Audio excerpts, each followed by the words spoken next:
Please welcome award-winning journalist, senior analyst from the Tom Joyner Morning Show, and writer. He's also the host and managing editor of the immensely popular show, The Roland Martin Unfiltered. Your host tonight, Roland Martin. All right. They're going to really make me do some work, rolling my own podium out, huh? Okay, all right. All that planning, they didn't roll a podium out. So how we doing? All right, glad to be here. Glad to see all of you here. Also, we are live streaming this event, and so I want you to pull your phones out, go to social media, and tell folks they can watch our feed on our Facebook channel, Periscope, or YouTube. And it's real simple, youtube.com/Roland S. Martin. So tell all your folks to do so. And so glad to be here, glad to be at the, first of all, part of the American Heart Association Urban Health Accelerator HBCU Showcase. Go ahead. And of course, we're here at the International Civil Rights Center and Museum, of course, memorialized with the sit-ins here at the F.W. Woolworth Lunch Counter. Took place again February 1st, 1960.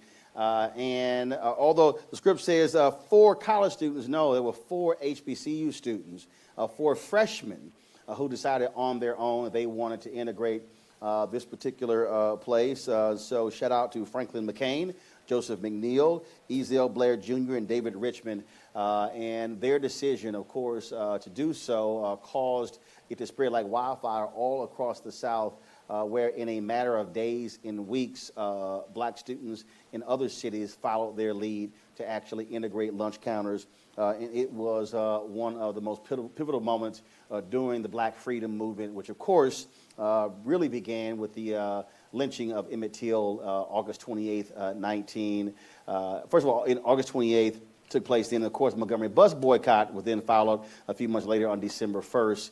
And then, of course, that's when we first found out about a 26-year-old kid named Reverend Dr. Martin Luther King Jr., who partnered with Rosa Parks and so many others that led to the ending of Jim Crow in this country. And so we are on hallowed ground here at this facility here as well. And it has always been, of course, the focus of many HBCUs to be focused on African Americans, amazing things that they've been doing, not only in the past but also present, which is one of the reasons why the American Heart Association wanted to launch this particular initiative. And it is all about, again, healthy outcomes for African Americans. And it's also about equitable health and trying to achieve that and making sure that everyone has a fair shot to live a healthier and longer life. Now, there are 29 HBCUs in this mid-Atlantic region. And the top five finalists were chosen, and they are here tonight to share their ideas to improve the health of their campus and their communities. So this is not just about the cities where they are, also to improve the health of the students on those particular campuses. They have been relentless in putting together their proposals, and so we're going to have an opportunity to hear from them, to hear their pitches and what it is that they can actually do. Now, we know we talk about health in this country. You have, obviously, you have a person's past. You have what is hereditary, but also you have environment and socioeconomic factors that impact the health of folks, including income, education, food security, housing. All of those play a huge role in determining the health outcomes of individuals. And when you look at the health stats, as somebody who's been in media since I was 14 years old, whenever we do these stories, we talk about who has the worst health. You're talking largely about African Americans. And there are so many different reasons why, whether you talk about food deserts, whether we can talk about, again, economics, lack of fresh fruits and vegetables, but also how folks are impacted. You look at studies that show African Americans are more likely to trust a black doctor to get better outcomes from African American doctors. And so all of those things play a role when you talk about improving health. But also health organizations play a huge role in that, not only in highlighting inequities, but also saying we can be a part of the solution to actually make these things better. Only 20% of our health outcomes are driven through clinical interventions. Just as issues vary from community to community, the solutions also vary. And the American Heart Association, they're committed to lifting up community-driven and focused strategies as we believe that these solutions to the most pressing community concerns reside in the very same communities. That means that health organizations, hospitals, schools, businesses, churches, other community organizations need to listen to the folks in the communities to say what can be done to make things different. One of the greatest organizers was Ella Baker. She often doesn't get much credit for the work that she did, not only with the NAACP, with the SCLC, but also with SNCC when they met at Shaw University. And one of the things that she would often tell SNCC workers is that take your college clothes off, put your overalls on, and when you go talk to these sharecroppers, listen to what they want to do. She said just because they might have first or second grade education does not mean that they are unaware of what it is that they want. And so she said if you want to help folks, listen to what they want and then work with them. And I think one of the things that we do in this country, and many folks do, is that we have really, really smart people, and we think we have all the answers, and so we oftentimes don't ask the very people who we're trying to help. And then all of a sudden, then when something doesn't go right, we go, what happened? Because we didn't listen. And so this is about listening to folks, listening to the folks in various communities who maybe come up with some solutions that we had not thought of, which is why this really is critically important. And so through the Empowered to Serve Urban Health Accelerator, HBCU, American Heart Association empowers HBCUs and builds critical partnerships around community-centered solutions that change behaviors, expand access, and improve long-term health by overcoming systemic challenges. And whoever wrote this script spent a long time, and so I'm not reading most of it, so they're probably like, what is he doing? But don't worry about it. I don't read the script of my show, so it's all good. So we got some great folks who have made this possible. First off, put your hands together for John Houston III.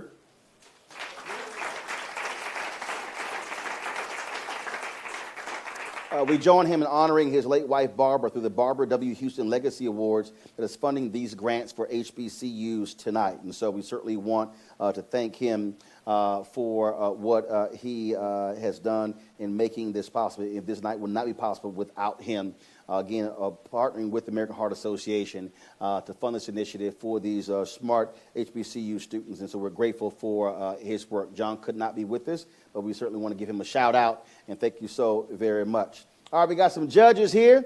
I'm going to do something different. Y'all stand up, turn around. Stand up, go ahead. Turn around. Ladies first, Emily Dickens is the Corporate Secretary, Chief of Staff at SHRM. She's an attorney with extensive experience in government. Turn back around. In government, higher education, and the nonprofit sector. She's a graduate of North Carolina Central University and North Carolina Central University School of Law. And she, obviously, you can tell with the green she's wearing, what sorority she's in, Alpha Kappa Alpha. So give it up for Emily Dickens. Next up, Dr. John Dozier serves as the inaugural Chief Diversity Officer and Senior Associate Provost at University of South Carolina. Prior to joining USC, he spent 10 years with the City Colleges of Chicago. I knew John when he worked there. He's a graduate of South Carolina State University and received his master's and doctorate from DePaul University. Give it up for John Dozier. Last but not least, Aaron Levy, founder and CEO of Raise the Bar, a company that transforms the manager role by empowering them with tools, skills, and habits to be leaders of people.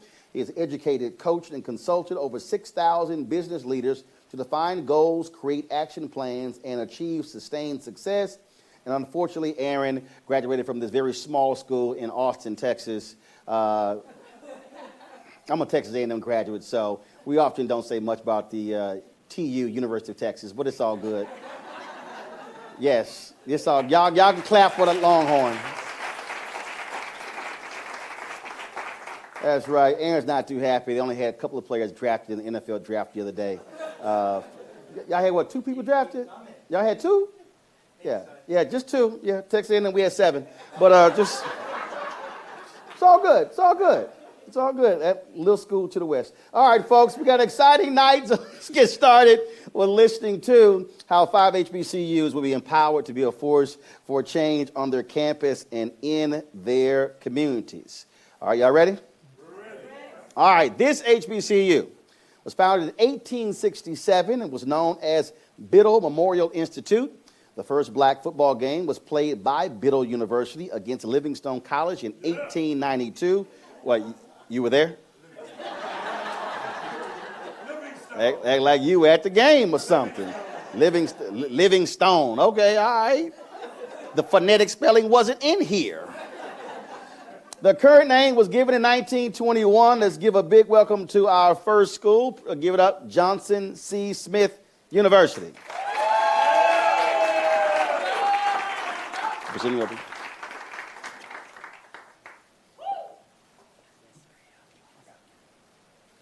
Go ahead. Good evening. My name is Brenda Montanez. I represent Johnson C. Smith University from Charlotte, North Carolina. Our project is Grow with the Green. Our mission is to get every zip code on an equal health footing. Our purpose, to take zip codes 28216 and 28202 and transform their food ecosystem. Now, let's take a trip down the Beatty-Ford Road corridor. To your left, you have a Church Chicken, a Chicken King, and a Bojangles. To our right, now we have a Burger King, a McDonald's, a Chicken and Ribs, and a rundown convenience store. Right smack in the middle of that is Johnson C. Smith University and Sustainability Village. Sorry, and Sustainability Village. Now we have passed 7 fast food chains in the span of a 4-mile radius. Did I mention that there is one sole grocery store, a Food Lion, that has a limited variety of fresh produce for our residents? Through this journey, we can very clearly see the food insecurity that plagues Charlotte's historic West End. JCSU and the surrounding community are branding together to do something about this. I present to you, Grow with the Green. Through our project, we will activate a mobile food market that will run 4 days a week and deliver pre-ordered food straight from our campus gardens.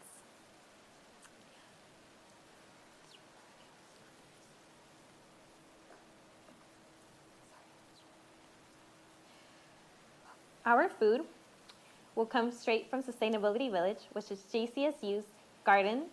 Currently, we have 23 greenhouses.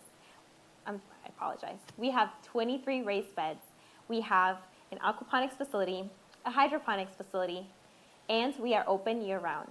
Oh, and did I mention that we are currently expanding? We will be adding 3 new greenhouses by the end of August of 2019. This will increase production and the size of our land. Currently, we have 1 acre. We will now have 8,600 more square feet of growing. This expansion will bring change to our community and allow us to increase more members. Through this, we will work together with the Rosa Parks Farmers Market that is already being implemented, and we will bring more people in attendance and increase the attendance size from 1,500 members to 2,500 members that visit this year-round. From this, we will be able to also work together with the children. Children are a vital part of our community, and they follow the habits that they see older adults seeing. We will target Bruns Academy, which is our local elementary school, and we will implement gardens as well as interactive workshops to work with the children and educate our future leaders. All of this is only in the span of year 1. Now, what does year 2 bring? Year 2 brings the expansion of the Gold Rail. Charlotte's light rail system is now expanding and will stop right in the middle, in the center of Johnson C. Smith University, giving people access to our Sustainability Village together with the Rosa Parks Farmers Market. This light rail system will diminish the impact of the lack of transportation, a prominent social determinant of health in our community. Together, although we cannot tear down the fast food restaurants that are already in this community, by allowing more accessibility to this fresh produce, we will be able to work with community members and allure them to the idea of choosing green instead of choosing grease. Johnson C. Smith University is located right at the heart of Charlotte's historic West End. Through this makes Johnson C. Smith University a critical point and the perfect spot for a project of this caliber. Take into account Sid. Sid discovered the Rosa Parks Farmers Market the summer of 2018. As he talked to me about how he changed his eating habits from fried to fresh fruits, he told me how he enjoyed the proximity of the Rosa Parks Farmers Markets. Together, we can have more families eating healthy like Sid and decrease the social determinants of health that are impacting this community. Once again, my name is Brenda Montanez, and I am proud to be a Golden Bull from Johnson C. Smith University, bringing you Grow with the Green, where our mission is to set every zip code in a healthy food setting, with our purpose starting with 28212 and 28202 to increase and transform their food ecosystem. Thank you.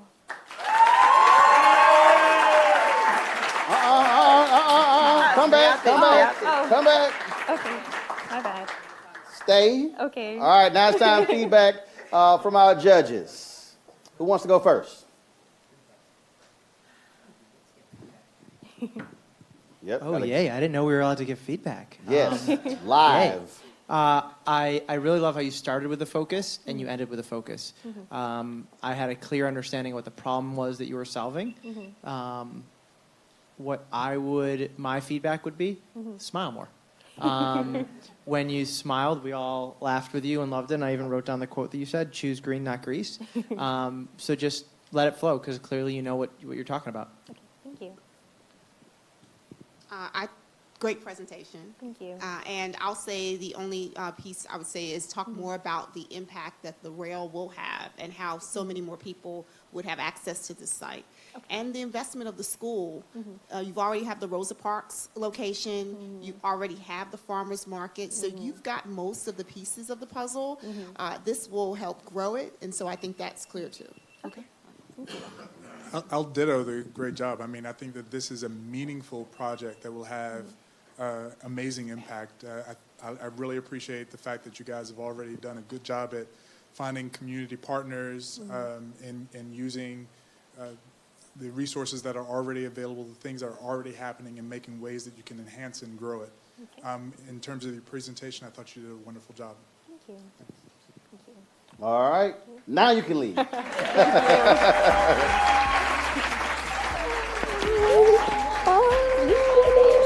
She was trying to take off. Had her track shoes on. All right, folks. The next college was founded in 1873 as a school to educate freedmen and train both men and women as teachers. Originally co-ed in 1926, it became a 4-year women's college, one of only 2 colleges that specifically serve black women in America. Put your hands together for Bennett College.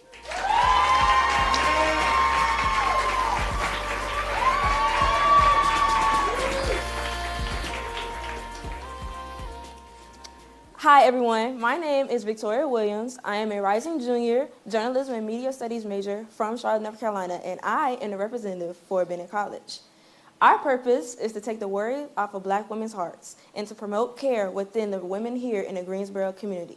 I want to talk to you about the Oasis, but before I do that, I want to share a story with you about Cherie. Cherie is a single mother of 3. She has the hardships of waking up every morning at 5 a.m. to get herself ready for work. She also has to get her kids ready for school. There are times where she has to do overtime to make sure she has enough money to pay the bills the first of every month. She also will go a day or 2 without eating just to make sure her kids have enough, are well fed. At the end of every day, she would make sure that her house is cleaned, and she would not end her day until 12 or 1 o'clock in the morning. Having the stress and the worries of maintaining a safe place where her and her family could call home took a toll on her and her health, to the point where when she was 25, she had her first stroke. By the age of 37, she had 2 more strokes. I am proud today to say that that lady was my mom. And those 3 kids were me and my 2 brothers. She's okay, just to let y'all know. She is doing okay. She get on my everlasting nerve, but she is doing fine. But it was unusual for my mom to have 3 strokes at the age of 37. But it's not unusual for black women to have a high stress level. Talking to neighboring women in the Greensboro community, they all had the same similar story, that they are the primary caretakers for their families. They're worried about finance, and they do not have the time or the money to go to the gym. Stress is the reason and the connection to a lot of health issues. Here in Greensboro, black women are #1 to drop out of high school, being unemployed, living in public housing, and also living on food stamps. They're also #1 for liver disease, high blood pressure, and also heart disease, American Heart Association. So this is where Bennett College and our idea comes into play. We at Bennett College want to create an oasis where women between the ages of 25 and 55 can come and erase their worries, erase their stress.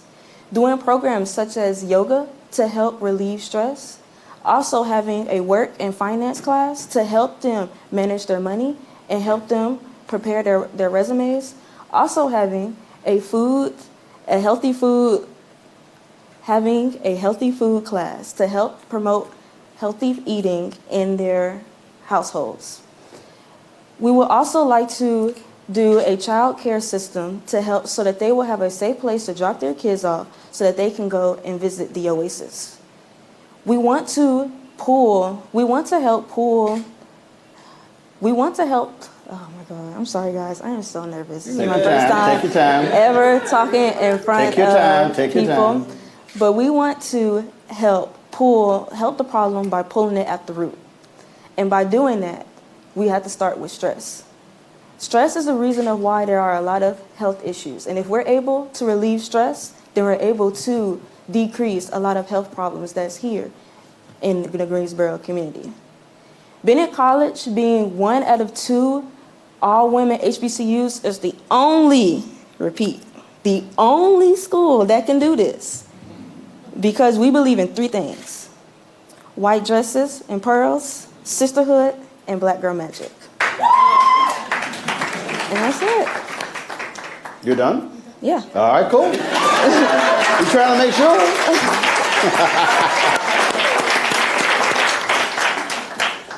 All right, judges, what you got? So, great job. I particularly love how you personalized the problem. It made us realize that this is not just some community solution that you are disconnected from, but it's a real issue that you have some real experience understanding and knowing, and that for me made this a very powerful presentation. I also appreciate the work that Bennett College is doing in terms of making something available or accessible for women in the community. I think the project is important. I think that the work is important. The only thing that I probably would have, maybe if I'm being really critical, is just understanding better the partnerships that also exist to help make this happen and support it for sustainability. But otherwise, it's a great job. Thank you. It would have been great for you to talk a little bit about your organizational capacity to do this event. You have, is there someone on the campus who's a physical therapist, who's running the courses and the classes? The location, because you guys had the house on there, the yoga house, Oasis house, the actual house. Talk about the existing investments the university's already made in the project and how you're leveraging that for this initiative. But overall, a good presentation. Yeah. Exactly what they both just said. I would echo that. I think the way you're really nicely focused on who you're serving, it's easy to say, oh, we're going to help everybody decrease stress, and we're going to go, no, these are the certain people that we're going to work with and we're going to focus on. And, it's like the niche 25 to 55 women, I think it was perfect, and I think the problem that you're solving is a real problem out there, and you obviously connected perfectly to it with a real story. So, really well done. Thank you. All right. Thanks so much.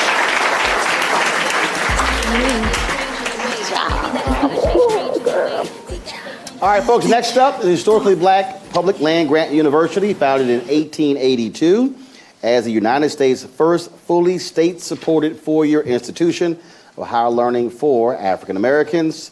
Put your hands together for Virginia State University.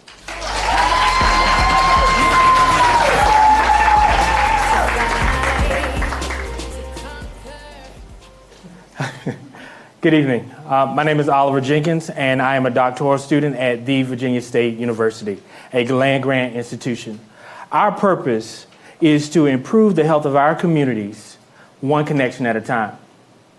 Our mission is to engage, align, and improve the pathways to healthy living of our community. Petersburg, Virginia, beautiful city. It is on the Appomattox River. However, with a population of 32,000, over 40% of that population is obese, as well as 22,000 individuals live in food insecure environments. With that being said, Petersburg has been ranked one of the unhealthiest cities in the state of Virginia for the last 8 years. And it's not for the fact that Petersburg has resources. We found through an asset map that there are over 300 and some resources in the community. And these resources impact where individuals live, work, and play. However, what we found is that there's no connection for the residents in these resources. And so we're trying to figure out what is happening. Why? Why does Virginia State or Petersburg continue to be one of the unhealthiest cities in the state? So our purpose and our aim is to be able to educate, advocate, and connect our community to its resources using certified community health workers. Our goal is to be able to train these community health workers who will be students. We're looking to be able to train at least 10 to 12 students in our community, as well as 3 community members to be able to mentor these community health workers, to go out and connect these individuals, our residents, to these resources in the community.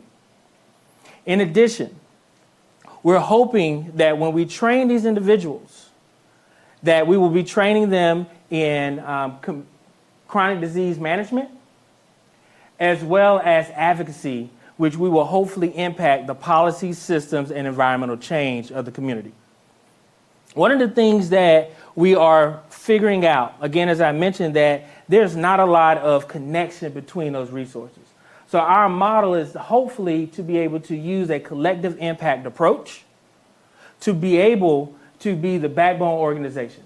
Virginia State has been in the community, as said, since 1882. And the community has dire need.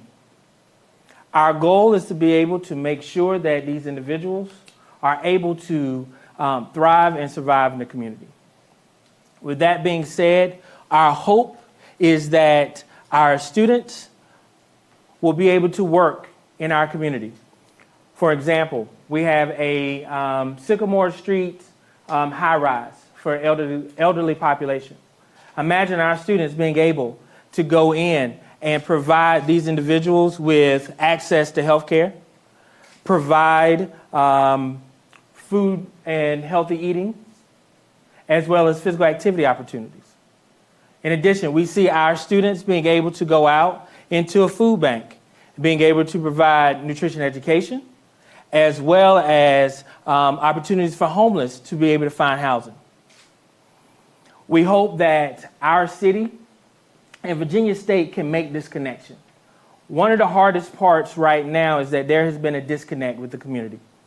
And we feel that it is our responsibility to be able to own what's happening in the community itself. Virginia State has a purpose in being able to improve the community. Again, our purpose is to be able to connect the community with one connection at a time, as well as being able to create these pathways. Thank you.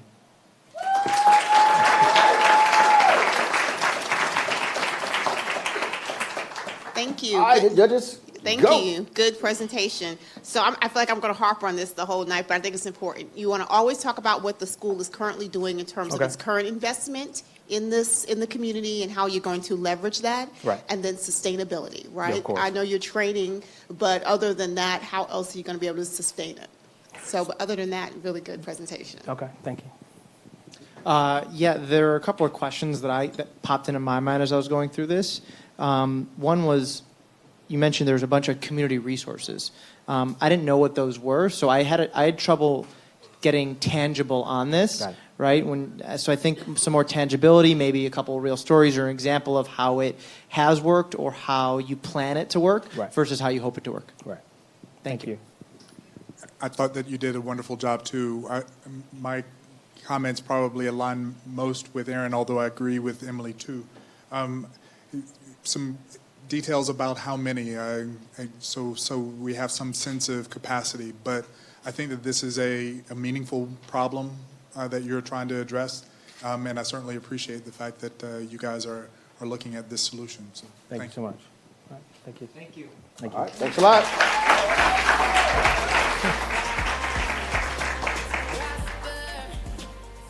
All right, folks, the next university was founded as the Slater Industrial Academy in 1892. It received its name change in 1925 when it became the first black institute in the nation to grant degrees for teaching the elementary grades. Give it up for home state, Winston-Salem State University.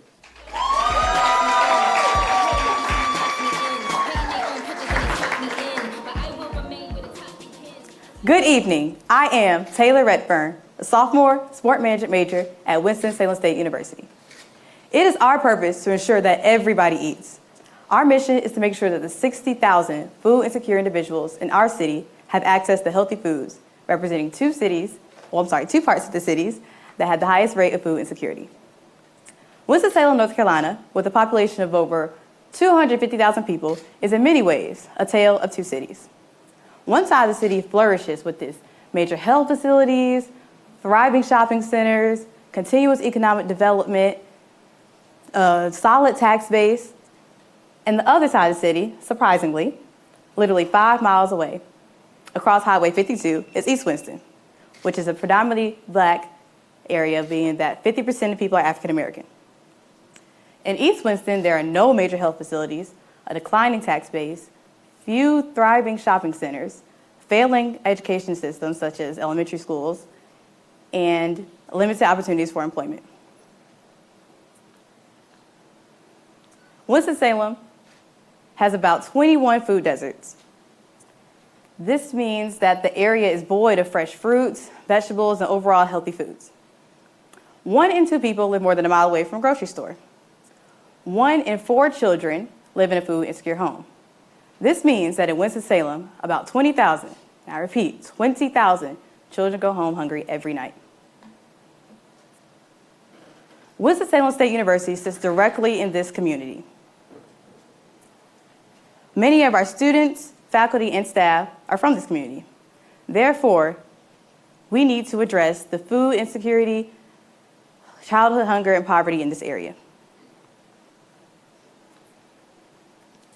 This is all one city with 2 different stories. In addition, a lot of the area has a lack of jobs, which means limited opportunities. Education could help, but it's not equitable. The schools are not equitable. Local data shows that all of East Winston schools have received a grade of C, D, or F by the Department of Public Instruction. Now, our Title I elementary school has around 700 students, 99% of those students receiving free or reduced lunch. Now, we all know that when a child goes to school hungry, their immune system is compromised. This leads to a vicious cycle of repeated illness, missing days from school, and overall poor academic performance. Now, what does this all mean? Bishop Desmond Tutu once said, "There comes a point where we need to stop pulling people out of the river. We need to go upstream and find out why people are falling in." So, our initiative at WSSU is to address food insecurities through poverty, childhood hunger, and economic immobility. So what we're doing is we're going upstream and we're finding why these people are falling into food insecurity. We're finding the roots and the causes of food insecurity in our community. There are 3 phases. Phase 1, we want to partner with grassroots initiatives to make sure that residents learn about urban gardening. This will lead to economic stimulation and can eventually branch into East Winston Farmers Market and a mobile produce unit. Phase 2, childhood hunger. What we want to do is implement an after-school and summer program that teaches children about physical activity, nutrition education, and urban gardening. What this will do is empower children to become the community advocates, become urban farmers, and become entrepreneurs when they're older. Phase 3, this is the most important phase. What we want to do is, as WSSU, partner with the community. We want to have a greenhouse on campus. We want to have a mobile produce unit. We want to have a farmer's market. This will eventually help our community, as we'll have healthier lifestyle, we'll have less chronic disease risk factors, and overall just a better community. Now, we also have 2 amazing community partners. Michael Banner, who is the leader of the initiative, said that he advocates for fresh food at the home and in the community. WSSU prides themselves on this motto: enter to learn, depart to serve. Once again, I am Taylor Redfern, sophomore sport management major representing WSSU, where we want every adult to have access to healthy food and every child to not go home hungry. Thank you.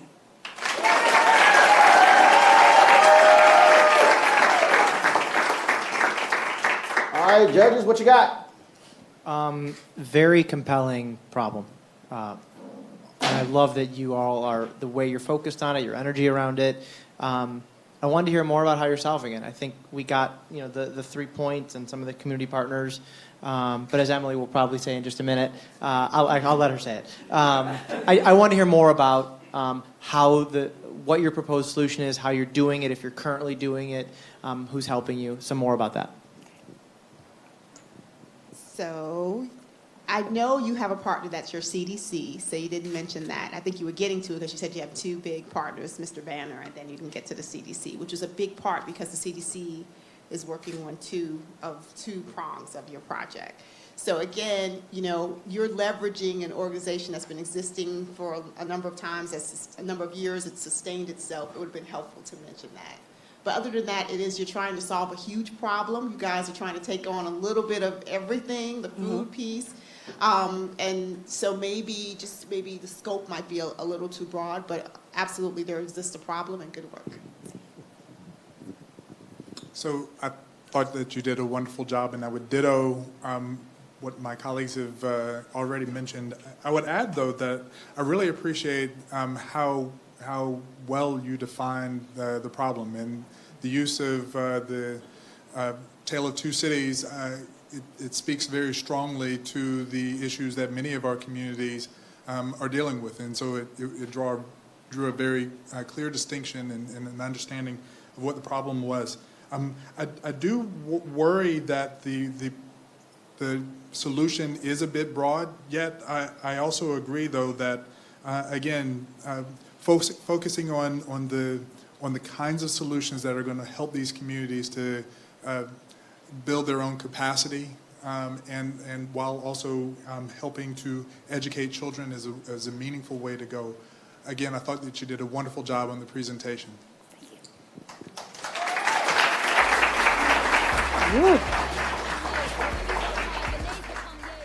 All right, folks, next up, founded in 1867, this school has played a huge role in American history and the Black freedom movement.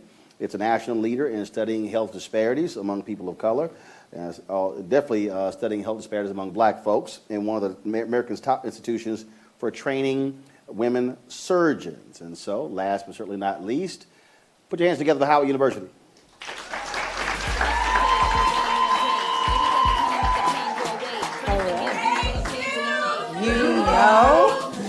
All right, pipe down.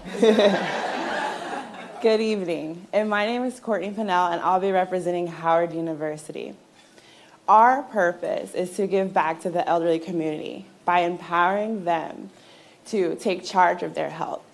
Our mission is to increase the quality of life of the elderly community at risk by giving them free health support services. Our project, entitled Supporting Our Seniors, SOS, is working with a group of seniors in a subsidized apartment in Washington, D.C. And these seniors face so many issues, and they're the definition of social health determinants. They have issues with diseases such as poor nutrition, obesity. They're going in and out of the hospital and emergency rooms. They're working with physicians who they believe that don't care about them, don't understand them, and they can't connect with them. and they're showing poor management of their chronic health conditions. So we decided to create a focus group to go into this senior apartment and talk to them to figure out what exactly are your issues. And what is surprising enough is that they're taking medications and they don't even know why they're taking them. They're literally just taking pills because the doctor has told them. They're experiencing a lot of pain. They're not moving. Mr. Joe, he's a sweet man, and he talks about there's this gym in the apartment that he wishes he could go to and walk on the treadmill, but he can't because his knee hurts so bad that he can't get out of the bed. Then Mr. Joe's best friend, he's over with pain all over his body, and he doesn't move. Mr. Frank, he stays in the bed, and the only time he gets out is to go to his dialysis treatment. Miss Josephine, sweet older lady, has this big old bag and is full of medications. She doesn't know the name of the medications. She doesn't know why she's taking them. All she knows, the doctor tells them to take them. And when she does take them, she has no energy. And the little bit of energy she does have is just enough to make her breakfast. And so we have another gentleman who openly expressed to us, yeah, I take all my medications in the afternoon. 17 pills at one time in the afternoon. That is a problem. But SOS, we want to step in and we want to support our seniors. So Howard University got together the 5 disciplines: occupational therapy, physical therapy, nursing, nutrition, and pharmacy.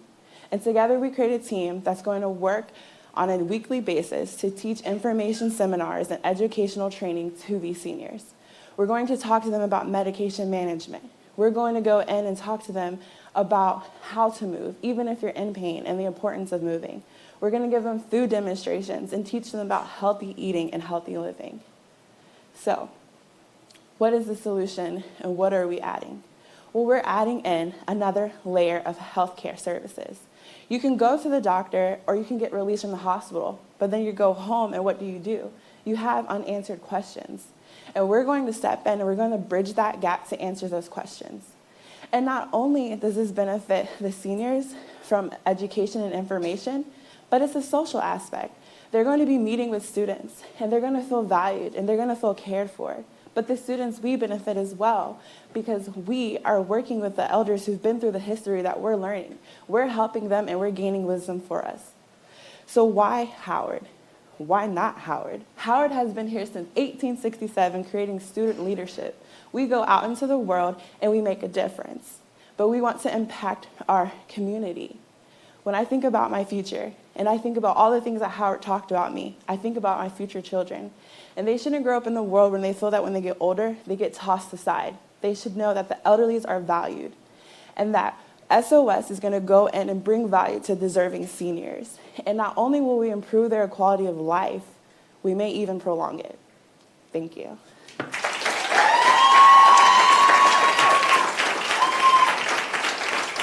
Here comes the judge.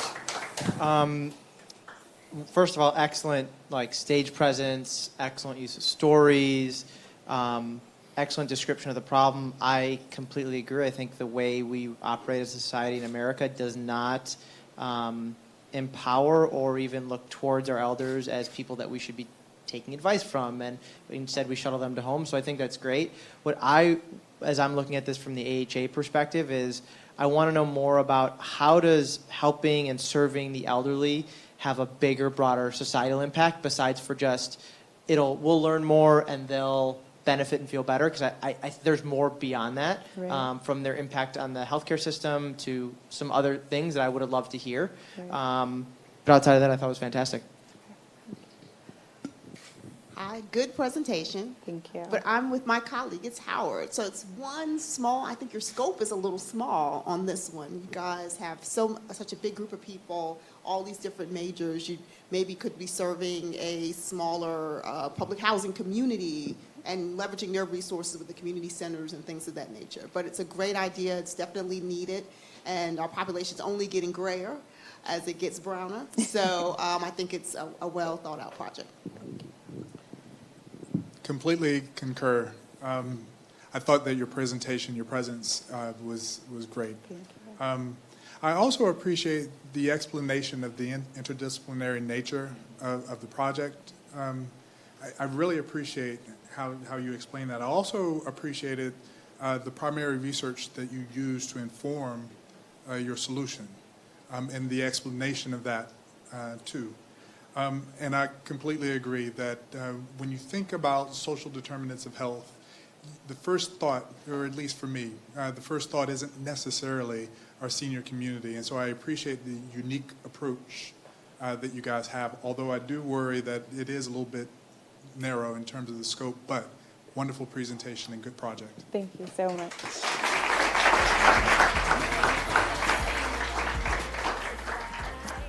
All right, folks, right now our judges are going to step out. They've got some deliberating to do, and so they got some work to do. And while they're out, we've got something planned for you. And, of course, we're talking about HBCUs, and I've run to some folks in here, and so you often hear me talk about, you hear the phrase the Divine Nine, that is the 9 historically black fraternities and sororities.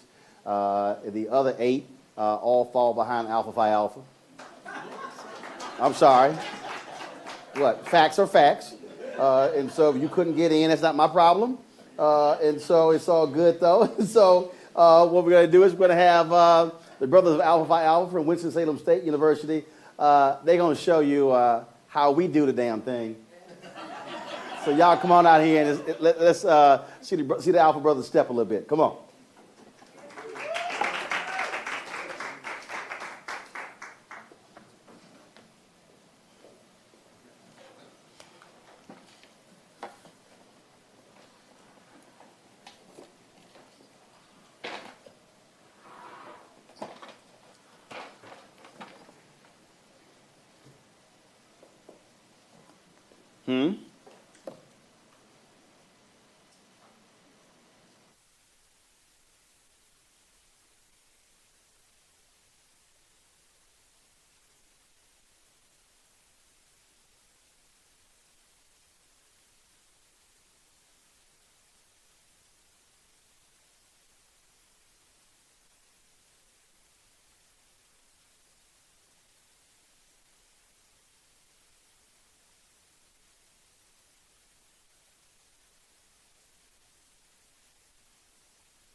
Alpha Phi Alpha Fraternity Incorporated develops leaders, promotes brotherhood and academic excellence while providing service and advocacy for our communities. My name is Khalil Morgan, and the objectives of this fraternity shall be to stimulate the ambitions of its members, to prepare them for the greatest usefulness in the cause of humanity, freedom, and dignity of the individual, to encourage the highest and noblest form of manhood, and to aid downtrodden humanity in its efforts to achieve higher social, economic, and intellectual status. I am Cameron Wagner. The motto of this fraternity is, first of all, service of all. We shall transcend all. Without us, there be no you. Respect your roots. Without us, there be no you. Respect your roots. Without us, there be no you. Respect your roots. Without us, there be no you. Respect your roots.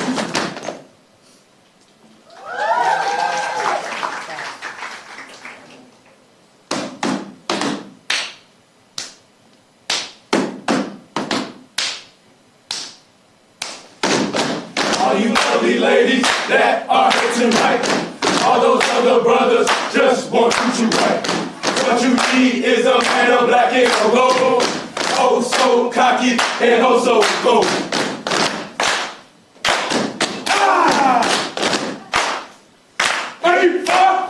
It's all about the alphas, baby. It's all about the alphas, baby. 8506. It's all about the alphas, baby. It's all about the alphas, baby. 8506. It's all about the alphas, baby.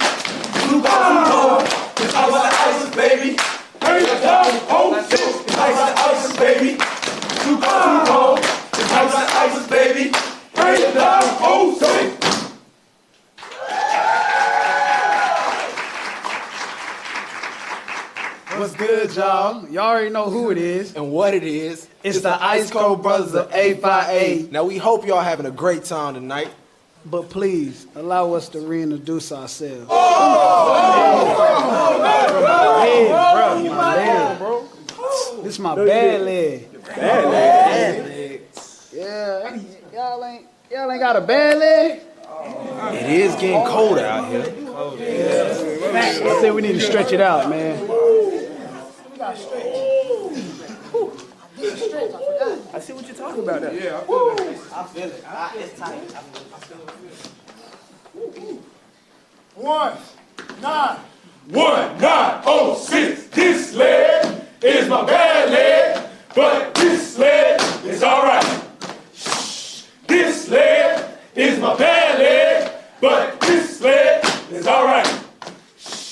This leg is my best leg, and I use it to get down.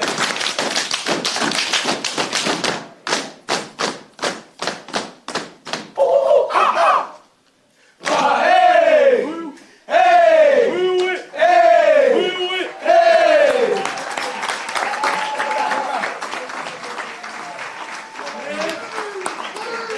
Oh, sis! To fight, to conquer, to All thrive became. See, some of y'all need to understand. See, you never know when you got to step, so you got to always have your step shoes on. See, some of y'all got the soft shoes, so you got to have the shoes with heels.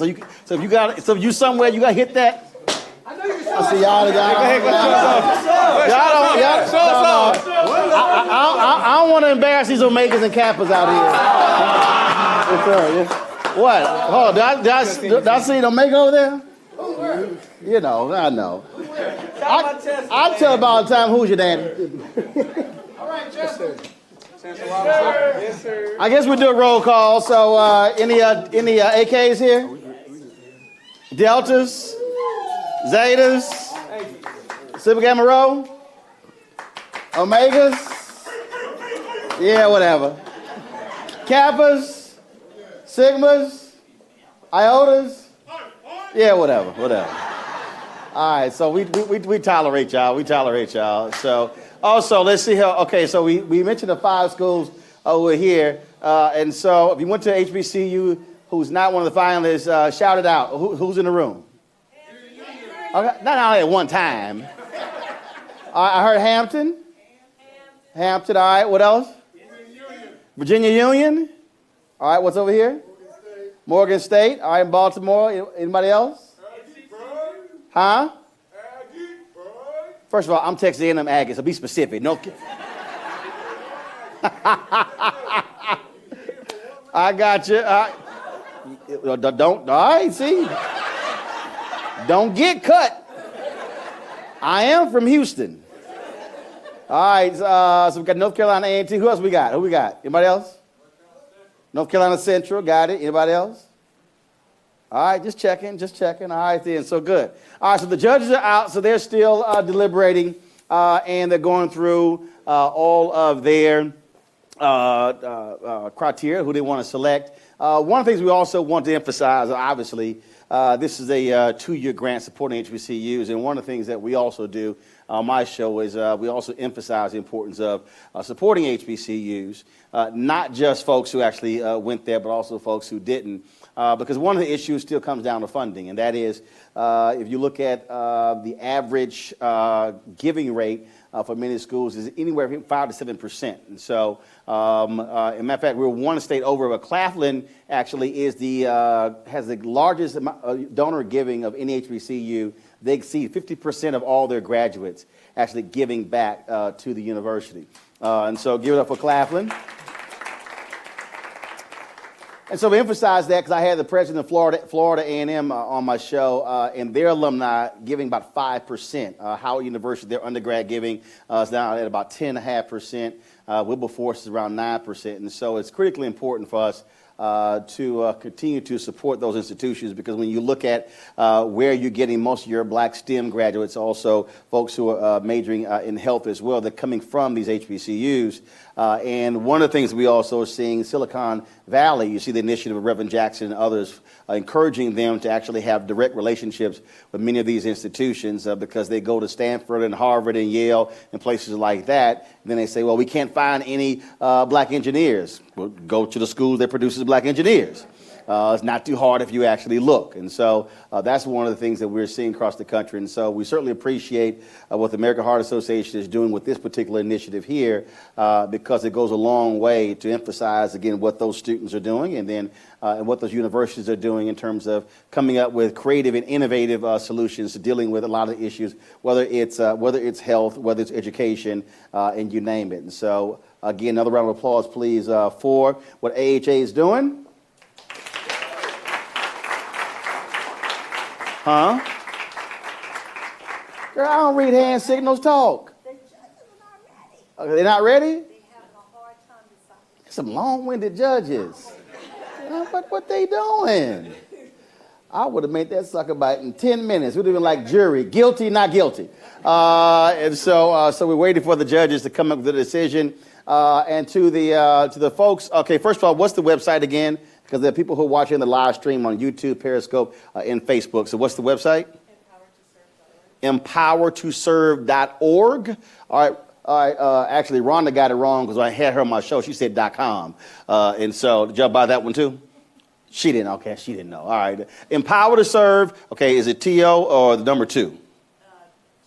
Okay. I actually got confused. She was like, I don't know. Hold up. Let's see which was. So Empower to Serve, that's TOSERVE.org. And so if you are watching the live stream, you can go to the website and get more information. And so since we're here, of the 5 finalists, any of the university presidents here? I know the Bennett president is here. The Bennett president, Winston-Salem State. All right. So give me a, so do me a favor right here. Mark, pass me. Yeah, y'all come on up. Come on. Y'all here? Pass me the handheld right there. There we go. Appreciate it. Thank you very much. All right. We on?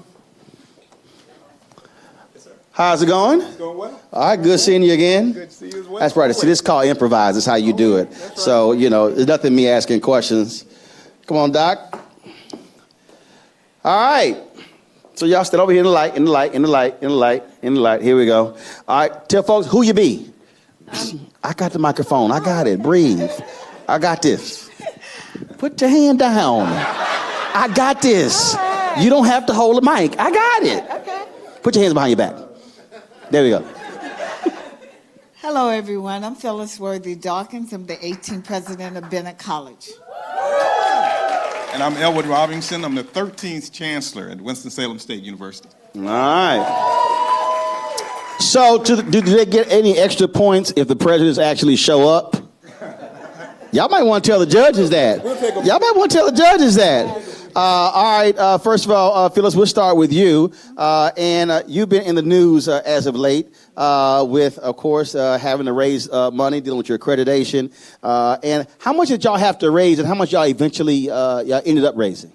We announced that we were trying to raise $5 million, and we actually raised $9.5 million.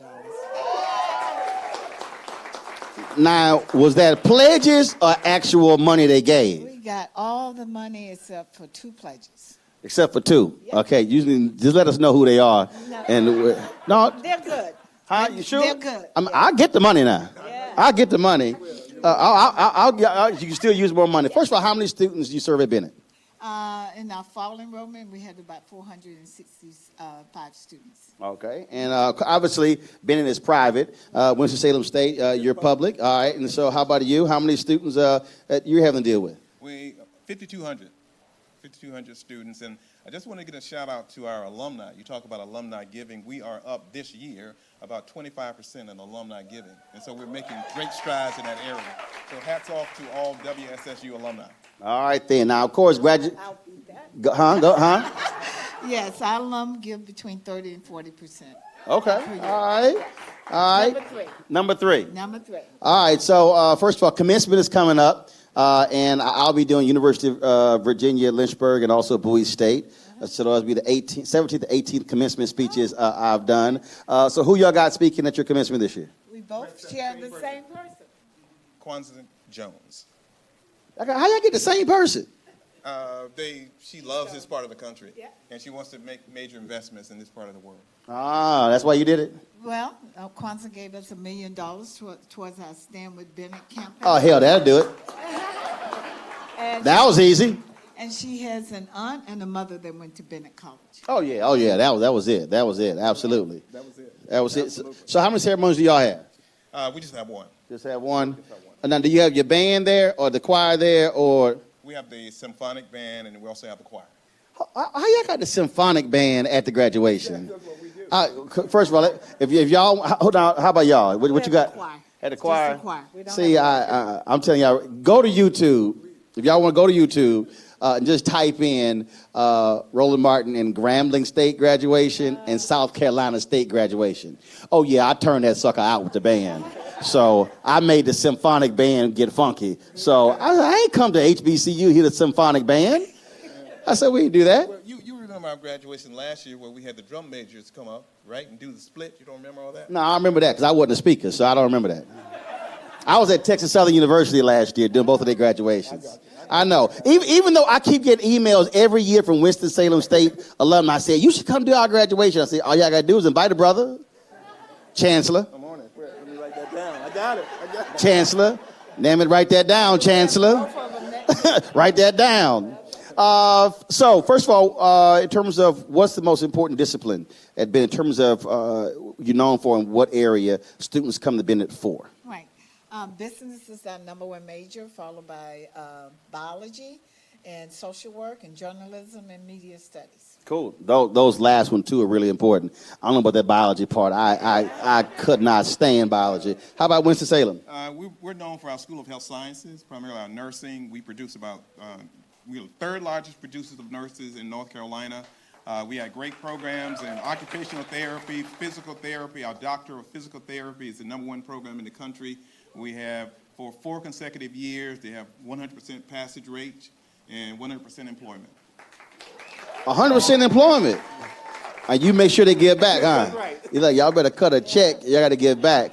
All right, so what's exciting coming up on your campus? What you got? Well, this weekend we have commencement. And so on Friday we have Reverend Dr. Wesley from Alfred Street Baptist Church. He's our baccalaureate speaker. And then Kwanzaa Jones is our commencement speaker. Okay, explain to folks the difference having a baccalaureate speaker and a commencement speaker. Just like, they'll have me as a convocation speaker.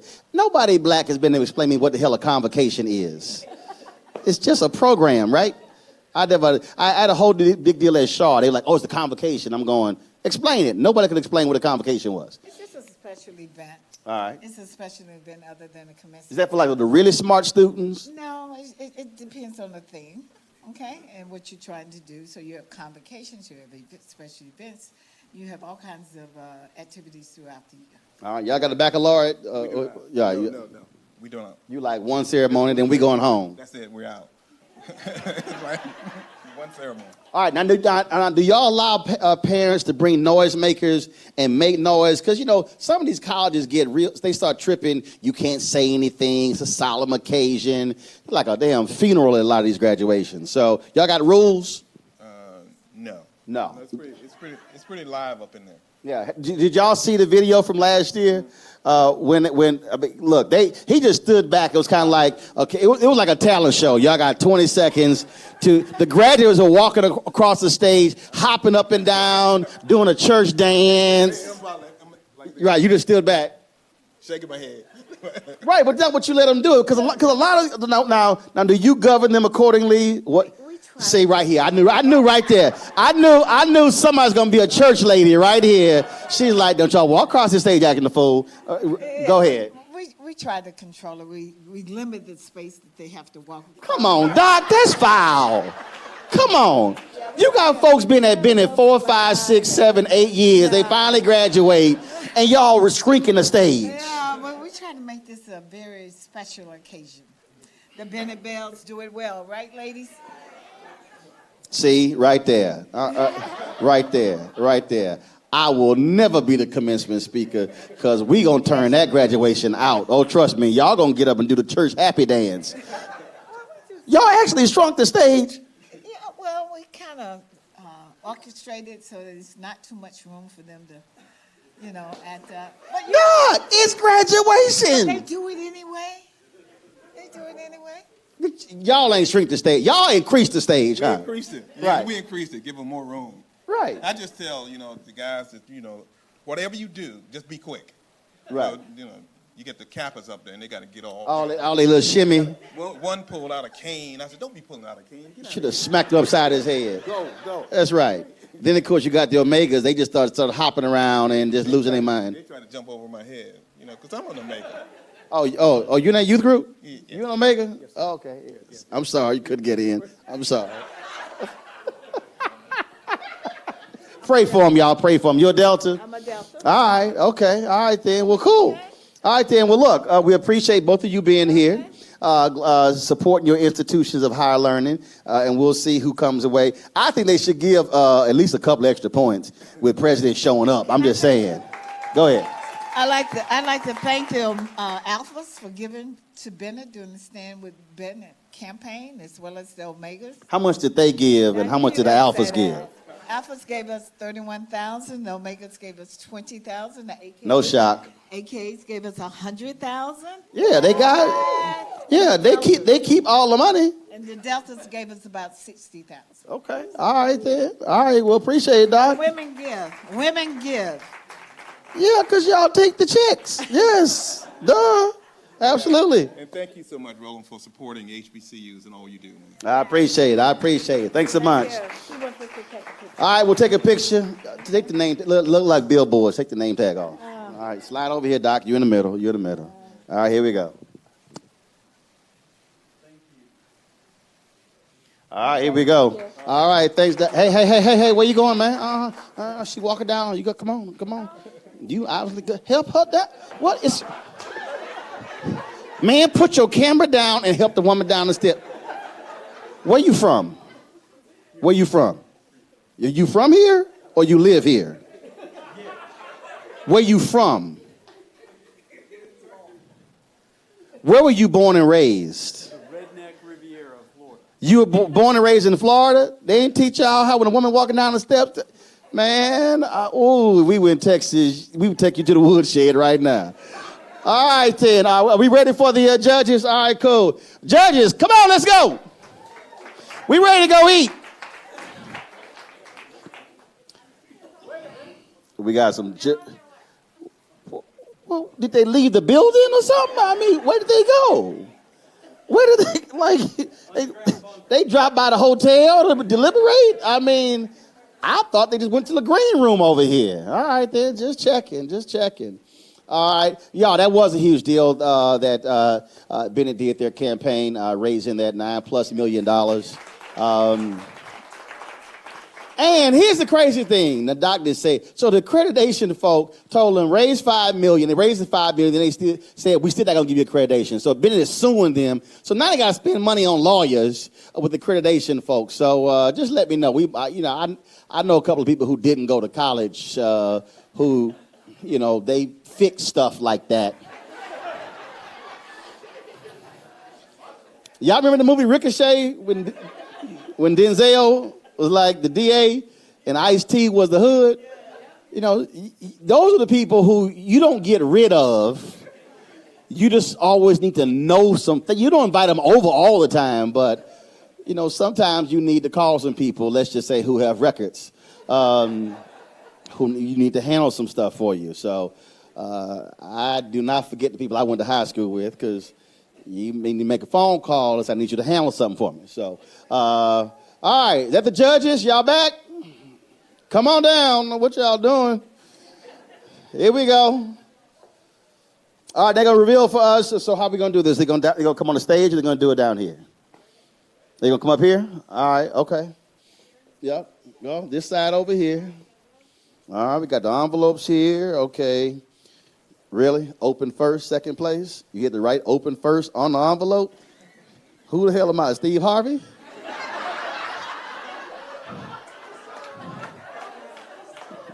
He an omega. I'm an alpha. I always know to read second place first. I'm just saying, all right. No. Y'all got to own this. Y'all got to stand up here. Come on. Don't be trying to sit here and leave it on me, get cussed out, who didn't place. I don't know if I want to be that close to you. Yeah, I know, you're a longhorn. All right, first and foremost, so what took y'all so long? There was food up there. They probably had some Hennessy, too. Y'all were getting drunk. All right. I'm not going to say anything else. There Gotcha. was food up there, yeah. All right, was it hard? Yeah. So indecisive. John, what it came down to, obviously, two. What was the most important? What caused you to narrow down to these two winners? Amazing projects that have sustainability, growth efforts. All right, that was so diplomatic. All right, folks. Second place. Y'all got some drum roll or something? What you need? Roxanne, what you need? You need something? I know we got a check. We got it. Yeah, give it up, Roxanne. Roxanne, she been like driving me crazy over there. She's stressing. I'm like, breathe, baby, breathe. It's okay. It's like you got to stretch. I'm used to that. Don't worry about it. So this is second place check. All right, come on, right here. You know what the name is. I ain't got to open this envelope. No. Thank you. That's second or first? Second place. That's second. You sure? All right, cool. Open that one first. All right. Really? Really, Longhorn? Really? With your two NFL players drafted over the weekend? Shh. All right, folks. In second place, well, one of the presidents was indeed here. Put your hands together for Winston-Salem State University.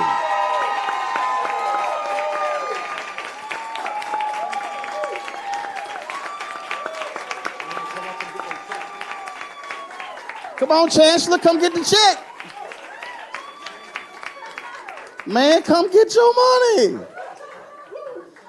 There you go. All right. Elwood, happy. All right, we got a photographer. Hold up. So they got the presenter. Step on over here. Yeah, y'all stand right over there. Get your photo. All right, get your photo. Provost, come on. All right, we'll slide over here. All right, man. Give me. You ain't gonna unlock. I know what I'm doing. Oh, you don't have to. See, I'm an alpha. I read it. You hold the phone button down, it opens. No face recognition. See, I told you I know what I'm doing. Ain't the first time I took a photo. I mean, dude got a BS in journalism. I mean, I only run 3 black newspapers, but I'm just saying, we ain't never took a photo. Oh, good job. Yeah, I don't need you to tell me good job. I know what I'm doing. Act like I'm new as well. I got photos that run on newspaper front pages, and I could take a photo and help women down the stairs. Give it up for Winston-Salem State, y'all. Give it up.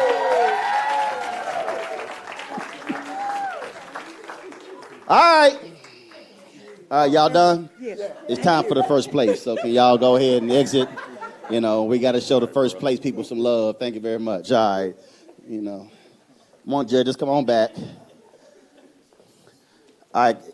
Let's see if you can be a little bit more vocal this time. So they got the winning bit. What put this, you ain't got to say it, but what put them over the top? What was it? The two things I talked about a lot. Sustainable projects that you can leverage existing resources to grow. Gotcha. Such MBA talk. People at home like, I don't know what she talking about. All right, folks. Come on, drum roll. What you got?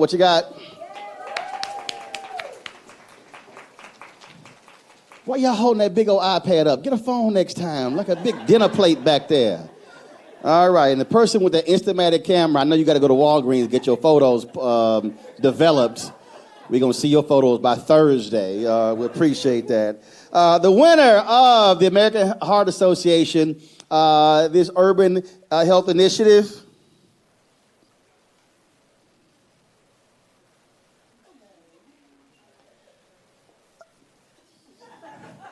Johnson C. Smith University.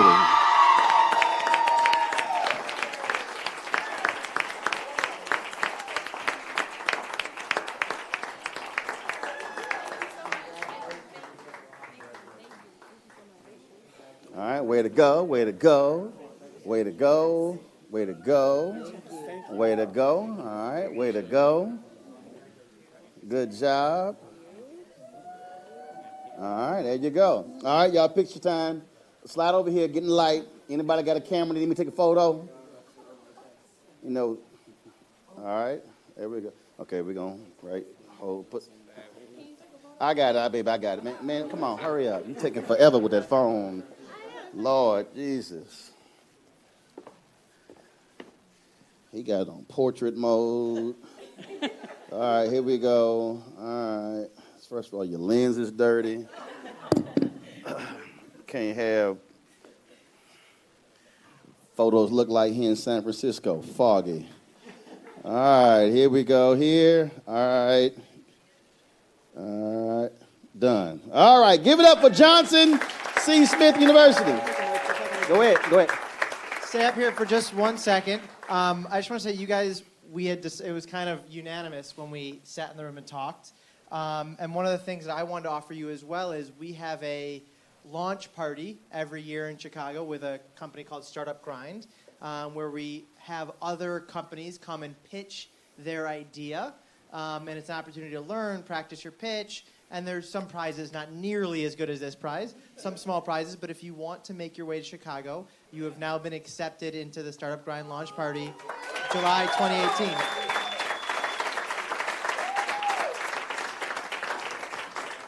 So when is that pit? When is that? July 18th. July, because I was about to tell you, don't go no damn Chicago between October and May. No, baby, she said, I'm from New York. No, New York cold ain't Chicago cold. Okay, I'm just letting you know. I lived there 6 years. No. Chicago cold will remove the blackness from you. It just is cold. It's cold. All right, so give it up again for Johnson C. Smith. Huh? Get the judges too. Y'all come on. It's like one of those old Jet magazine photos. Like 400 people. Y'all got it? I'm gonna stand over here that way. Here we go.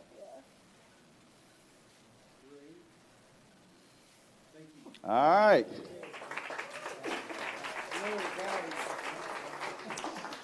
Get a round of applause for all 5 of our schools, folks. And of course, tonight's event is part of an overall strategy by the American Heart Association to empower communities to get healthy and to strengthen those efforts where people can actually transform their communities and get folks to live a healthy life. And so they're putting their money where their mission is, and we appreciate them doing this by providing resources to these organizations and entrepreneurs as well. Don't forget, folks, again, the National Empower to Serve Business Accelerator began May 1st. Ends June 28th. It is open to everyone, the folks in here, the folks who are watching the live stream. All you got to do is go to empoweredtoserve.org/accelerator. And they have, of course, resources to help guide you to be a voice in your community. And so the folks there will be chosen as well. And remember, you got 50 million Americans living in under-resourced areas that are impacted by health, and 50 million folks, they need your help to also change. And so we're looking forward to that happening. So again, that began May 1st, ends June 28th. The website is empoweredtoserve.org/accelerator. And so look forward to that. All right, folks, and now we're going to have our judges back first of all, we already did that, so we good there. What we got, Roxanne? Anything else? Nothing, that's it? We can go? We can go eat? There's more food? Somebody invited me here. So she said, I'm going to go take you to get some barbecue. I'm like, in North Carolina? I'm from Texas, stop it. That ain't even a conversation y'all want to have. That's like having gumbo in Idaho. Ain't the same as Louisiana, so just stop it. Okay, all right, y'all. Want to thank everybody for coming out. Want to thank also, of course, the museum for hosting this. This is a fabulous place. It's my first time here, so I'm going to be like some of the folks walking around and checking out some of the exhibits. And so we appreciate everyone being here, all 5 schools, American Heart Association, everybody else who has played a part of this. We certainly appreciate that. So we look forward to October for the national event, and that's going to be good. Where's it going to be? In D.C., long as it ain't in Chicago, we good. And so I look forward to that. So thank you so very much, folks. And don't forget, as soon as this is over, of course, when we stop our live stream, people can immediately see this whole program on Facebook, Periscope, as well as YouTube as well. So we want you to go there, share it, like it. And we want as many people as possible to see this. And we'll also be breaking up the different presentations and clips and sharing them on Instagram and other platforms as well. And so for all of us at Roland Martin Unfiltered, we certainly appreciate it. Glad to see all of you. And as they say, you ain't got to go home, but you got to get the hell out of here. Take care. You want to check out Roland Martin Unfiltered?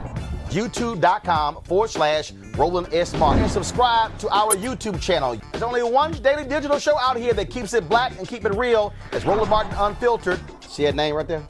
Roland Martin Unfiltered. Like, share, and subscribe to our YouTube channel. That's YouTube.com/Roland S. Martin. And don't forget to turn on your notifications so when we go live, you'll know it.